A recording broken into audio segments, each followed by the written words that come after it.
and welcome to Let Them Talk. I'm Paul DeRienzo. And I'm Miss Joan Moossy. And we're back again. Our guest tonight is Dana Beal. Welcome, Dana. Welcome back, Dana. Now a regular. Regular That's right. on Let Them Talk. And as you were in our previous incarnation of Let Them Talk.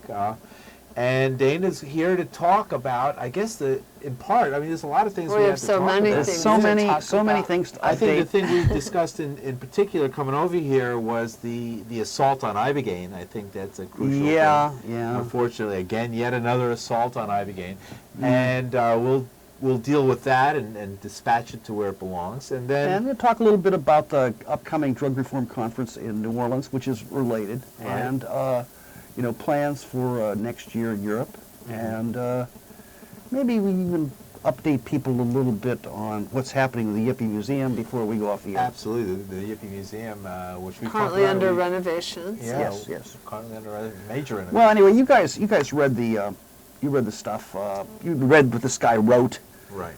To reprise very quickly. Well, first, who is this guy? This guy's name is Alex Wodak, but he represents a little concerted effort of a group of people to kind of keep a monopoly on the harm reduction movement. Let me explain what the harm reduction movement is. Okay, harm reduction. And let me just, before you get into that, say that to this gentleman you're mentioning, and we're going to talk about tonight, we have an open invitation for him to join us on the show. Yeah, so we made it a little hard from Sydney, Australia, but Right, and to give a little background, Right. he's a doctor Yeah, who, yeah. since 1982, so for over 20 years, has run the alcohol and drug treatment at St. Vincent's Hospital in Sydney, Australia. Right. So that's his background in this Right. field. Right. And in that office, he rose to leadership of the International Harm Reduction Movement, which is a movement you may be familiar with from clean needles and methadone. And, they're basically trying to deal with some of the problems that come because drugs are illegal. As opposed to the abstinence method that Yeah, the federal government, the Bushies and the federal government forever And one of the problems, of course, with the abstinence model is that a whole lot of people are not really abstinent. They're on a substance called methadone, and now on a new substance called buprenorphine, and And some kind of people just can't do abstinence. yeah, I some mean, people just can't do abstinence, they and can't. we're not rejecting helping them. harm reduction or rejecting helping these people, but at the time that methadone was first being worked on, there was a gentleman named Howard Lotsoff who came up with an alternative. And the alternative is a drug called Ibogaine. And very briefly, Ibogaine, for people who don't know about it, is a natural substance from Africa that's been found to interrupt, in many cases, addiction to a whole range of substances, including alcohol, tobacco, speed, opiates, and cocaine. And by the way, we're live. If you want to join our conversation or you have something to add or a question for call Dana, us up. call us up. The number's right there on your screen, right there below my fingers, 212-757-1538. And we'd be happy to entertain your comments. But you can understand why, if there's something that would work for not just opiates, but work across the board on drugs of abuse, that people would be interested. But at the time that Richard Nixon put methadone in, Howard Lotsoff, the inventor of methadone, or inventor of Ibogaine, was basically a refugee in Tibet. And he had been driven into exile by the war on psychedelic drugs. And Ibogaine, rightly or wrongly, is classified as a psychedelic substance.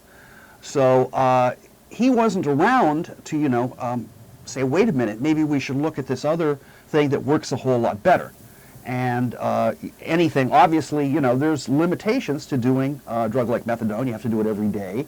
You have withdrawal, and you have excruciating withdrawal, in fact, that lasts a month if you try to quit, or if your methadone is just cut off, say because you're in the middle of a 9/11 type event and they close all the methadone clinics and you can't even get off your block.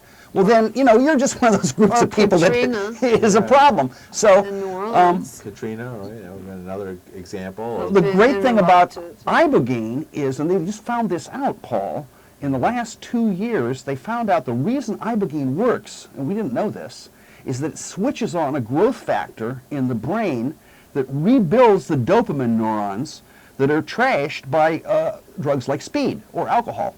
And if you've ever had any experience with people doing crystal meth, for instance, this stuff really is hard on the brain.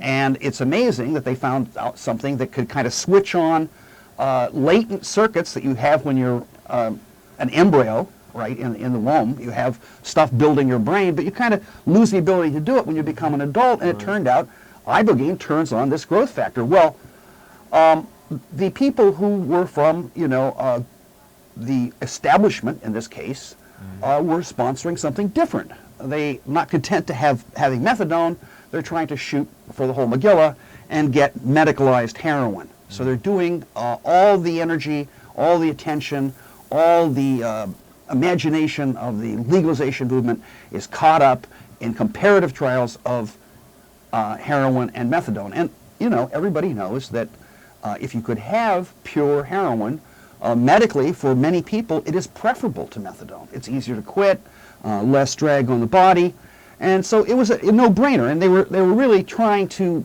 prove an ideological point, which is that the United States government was wrong to ban heroin maintenance in the first place. But it's obviously pretty small potatoes compared to a medical breakthrough. Well, didn't Mr. Wodak, Dr. Wodak, in his critique of Ibogaine basically say he's not impressed by the anecdotal evidence, all the folks who say that it works, that until they do a randomized study that passes Well, I wanted to ask all about, these, let me just finish this point, that passes all the scientific rules for a true random study, a true scientific study, and that shows once and for all if Ibogaine is efficacious or not. But until that time, we shouldn't even look at it. Yeah, he's like tired of hearing about it, basically. Okay, well, what are you trying to ask, no, Jim? I wanted to ask about the idea of clinical trials and double-blind studies and the idea of use of placebos in testing drugs, Right. and how that applies in the world of addiction and opiate users. Like, Well, is there's it the rub. ethical to give a There's placebo to no, somebody? there's the rub, Joni. Right, it's sort of difficult to... Our good friend Dr. Ken Alper did a analysis. He did a survey of 59 blue chip, absolutely gold-edged studies, the best studies on methods of detoxing people using, methadone taper, using low-dose buprenorphine, using Klonopin. And guess what? Only 3 of them bothered to have placebo arm because you can't What's a fill. placebo? Tell Placebo is where you give people a sugar pill, right? Right. And it's, basically you got to compare a medication to something. To do so nothing. you compare it to something that maybe fools people into thinking something is happening, but it isn't really having the medical effect that you're looking at. And if it's doubly blinded, they don't know, and the reviewer doesn't know. Right. There's no Oh, way, even I Wodak see. didn't say there should be a double blind. Well, no, he did it. She said it should be randomized. Randomized, that's different. Right What now, does the that point That is just means that no. That means you're giving it to people at random, and nobody knows. He's implying that the people who, and in fact, Dr. Pashkulis, who we had on last week with the tape, from Slovenia, from Ljubljana. Address some of these questions, because he said the people who don't approve of Ibogaine in the first place tend to get all the people who it didn't work on and who are complaining about it, and because they're the ones who they go to, and that the people on the other hand Right, who are in favor of it. are the ones who have contact with the folks who it works for. Right. So unless you have a system where It tells the whole story. right, Right, you randomly need you deal with better, people more randomly. rounded Right. Well, view. the point is, though, that placebo doesn't work for opiate withdrawal. Opiate withdrawal, you get very sick, and you can't So it's fool. ethically wrong. You know, to but give no, it's not someone- even that. You Oh. can't fool. You can't get any kind of meaningful results because, 35 minutes after doing Ibogaine, person's withdrawal is gone. I mean, they're tripping on Ibogaine.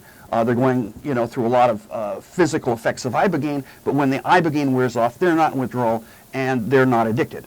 The other person, the randomized person who took the sugar pill, is Nothing written in agony. They're puking their guts out. And so it doesn't work. So the first thing Wodak did was to set up a kind of a straw man argument where he's asking for something that is never applied to this particular class of drugs because these treatments are for opiate dependency, and you population. can't fool a junkie with a sugar pill.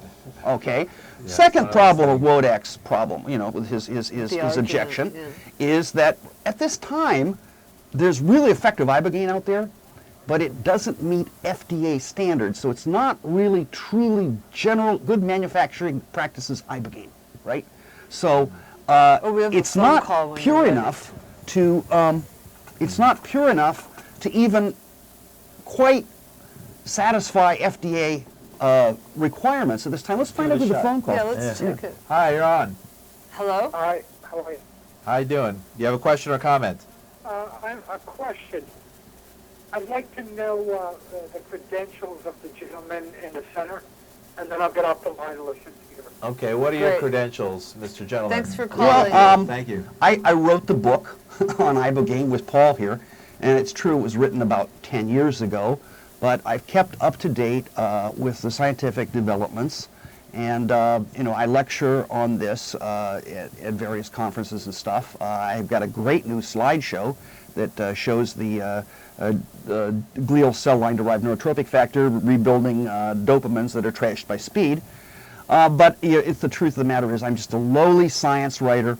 Alex Wodak has a degree, He's a physician. and I don't. But you see, that's our problem, okay? This was supposed to be a user session of people who've come up.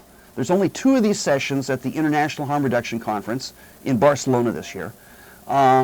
There's only 2 of these sessions. The drug users themselves determine what the session will be, and we needed all of our time for people who know about this, and instead this guy muscled his way onto the forum. Which guy is this? This guy, Alex Wodak, Okay. muscled his way onto our forum, and he has not actually saying anything specific about Ibogaine. He's not addressing any of the animal research.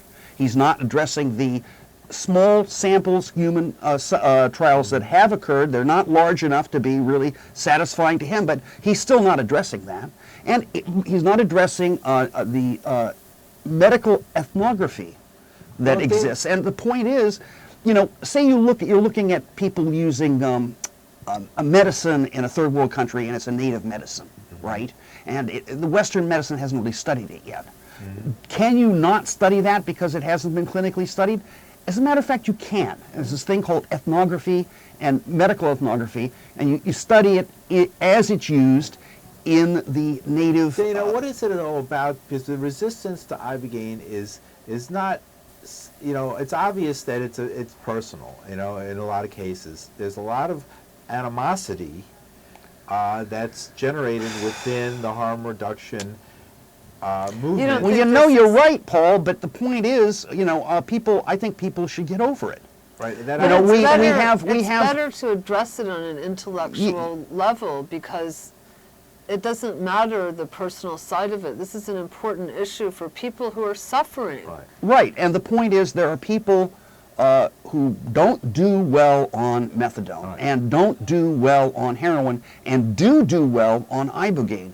And the with idea any- that one size fits all is really detrimental to any kind of a health movement where you're trying to make things better. Well, with any kind of an illness, don't we hope for as many options that will help people as possible? That's the part of it that I think is so important. Well, isn't Well, see, but you see, there a certain, because there is a messianic quality? Maybe it's deserved. maybe it's not, but there's a messianic quality to the Ibogaine folks. Maybe it's rooted in part in the religious roots of the Bwiti religion, from where Ibogaine was, discovered really and came from in West Africa. And continues to be used as a rite of passage for adolescents. And is there, certain because religious it's a culture. psychedelic drug and the experience has that, it taps into the spiritual molecules of the human brain and makes people finish, not only feel that they've been cured or helped in their addiction, but also to feel it's sort of like 6 months of 12-step programs put into 2 days. Well, transformed in a sense of growth I think that you may be kind of getting close to the problem here, because what's happening with Ibogaine is that Ibogaine, to begin with, is controlled by drug users. It's for drug users. People come, they bring you the Ibogaine, they're there to free you. If you don't respond after a couple times, they move on to the next person. But basically, if you take Ibogaine and it works, you're not doing drugs anymore. Okay, so there's the old kind of it's like almost something from a black spiritual, free at last, like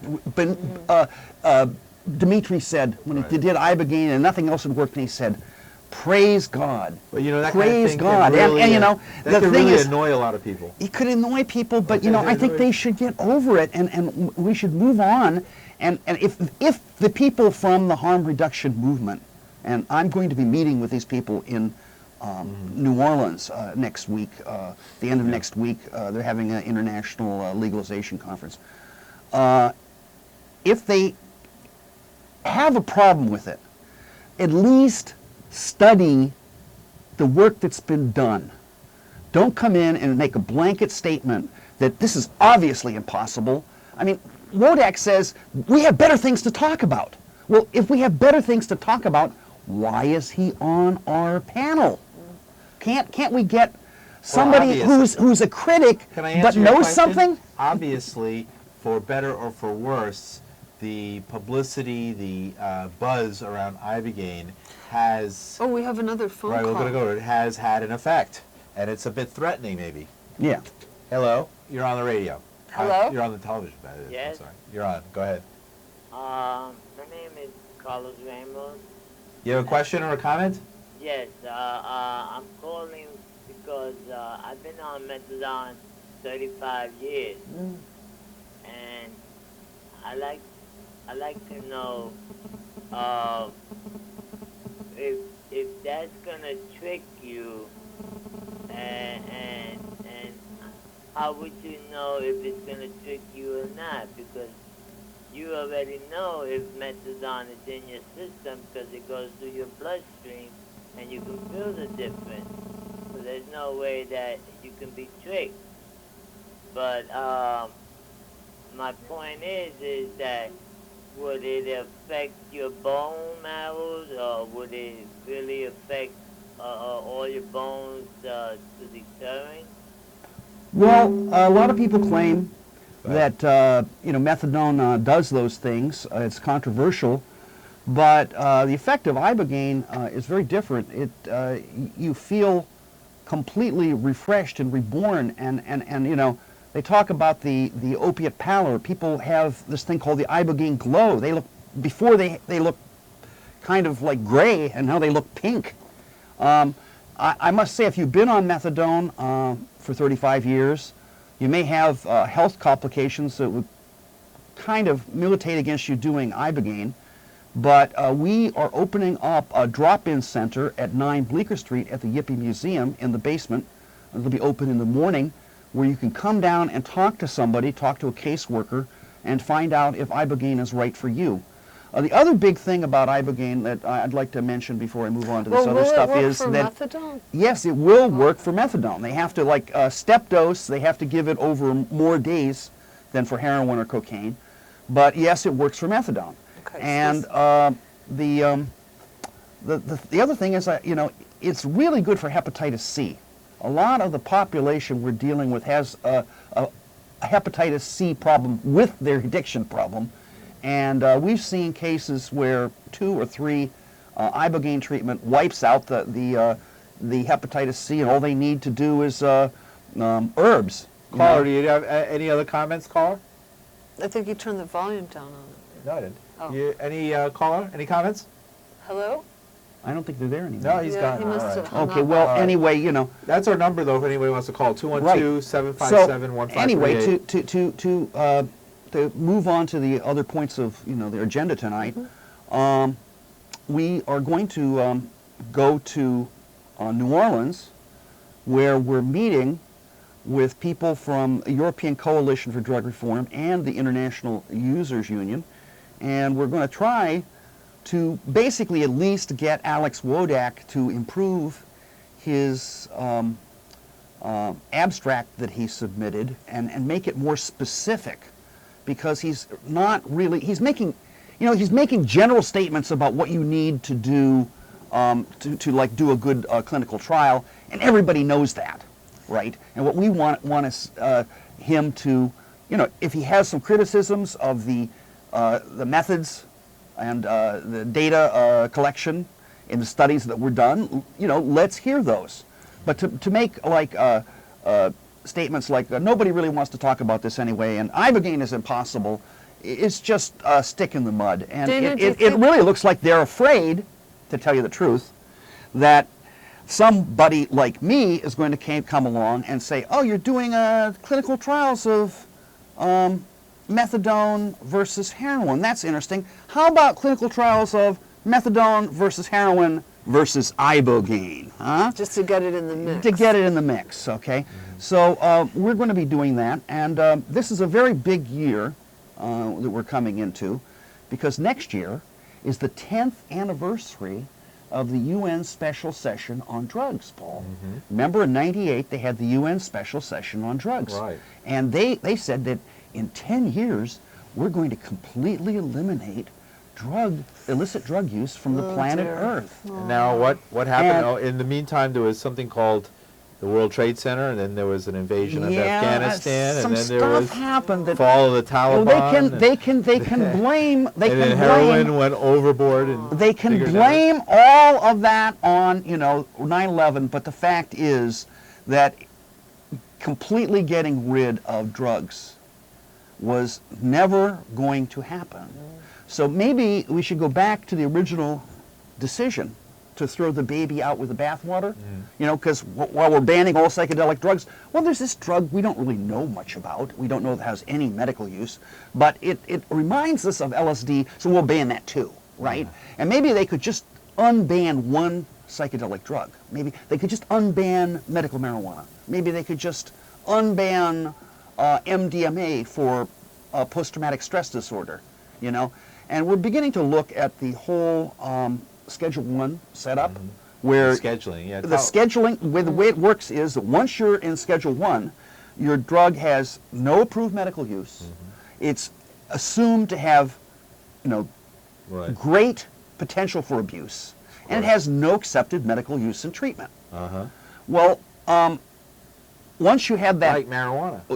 exactly like medical marijuana. Well, at the federal level, while at the state level, it's being used in like a dozen different states. So. Right. So the point is that it's beginning to be more and more like, Chicken Little, right? The sky is falling. Saying the sky is falling, except the sky never falls. The UN is saying we're going to get rid of drugs in 10 years. Well, now they're going to come back and they're going to say, gee, it's been 10 years. So when is this? It's worse than it ever has been. And it's enmeshed in. We have new crystal meth epidemics sweeping parts of of Eastern Europe, for instance, where before all they had was heroin, Right. And you have hepatitis going out of control. So we could be going to Vienna, where they're doing the. Oh, I see. They're doing the 10th anniversary 10th anniversary of UN. in March, right? Oh, wow. And having some, there's going to be, of course, a counter event, right? Protests from all these European groups. And we could have a lot of attention on Ibogaine and maybe begin to move some of these things out of the Schedule 1 status. All right. So, Dana, tell me, we have 3 minutes left. First of all, this May 2008, what's happening? Oh, yeah. How many Oh, cities? yeah. Well, right now we have 153 cities lined up for the That's Worldwide Marijuana March, Wow. May 3rd. Well, it's actually May 2nd, 3rd, and 4th. 'Cause Around it's the over the world. whole. It's over the whole weekend, Right. all around the world. And we may well have 200 cities, or actually 300 cities this year, which would be the most ever by the time we're done, because we really got our momentum up. We're going to be in Washington Square Park again in New York City. We're going to start out in Washington Square Park. We don't know where we're marching yet. We prefer to go down to Battery Park because it's a nicer march, and we get this great backdrop of the Statue of Liberty. yeah. But this year But they we sent might you might get stuck with the crusty punks in Tompkins Park again. That was pretty fun. Yeah, it's a little bit It's nerve-wracking convenient, there. Tompkins School Park. But yeah, convenient for you. You live there. But You can run to let me Paul's see and some use the other bathroom. That's stuff. true, I could Like, run you know, around the house and I gotta like also tell people that we have a base of operations now in New York that can't be beat, the Yippie Museum, and we're in renovations right now. But if you are a supporter of the annual parade and stuff, you'll be able to drop by the museum, and Because it's going to reopen. The it's museum- going to reopen, and you're nine going to get blue- a great 50-cent cup of coffee and soak in the ambiance. And in the more and It's a, let's It's make just it- like the it- 60s. It's a non-profit organization. Yeah. It is the Regents of the State of New York have accredited the Yippie Museum. I'm a member of the board of directors. Yeah, it's a virtual volunteer, coffee house. unpaid position. It's our idea of a 60s, as authentic as possible, Right. a 60s folk house where they pass the basket, Right. for the musician. It's great. And what we're doing downstairs is we're opening the Lenny Bruce Comedy Club. He goes to the Abby Hoffman Right. thing, of a stand-up comedy. And of course, Lenny Bruce, a great man who was hounded to death by Morgenthau and his, prosecutors because he said a few words that were Said a few dirty words. that A we few s- dirty We words. still can't say. we still can't say. Hey, it. Dana, thanks for coming on. And we're going to have in the morning, and like I said, see the evening we'll We don't have the have much comedy time. club. In the morning we'll have the drop-in center. You'll be able to right. come in through the sidewalk, new sidewalk entrance that we put, Special entrance. and a special entrance, and come in and Thank you, Dana Beal. I Yes. will see you again next week. Okay. All right, excellent.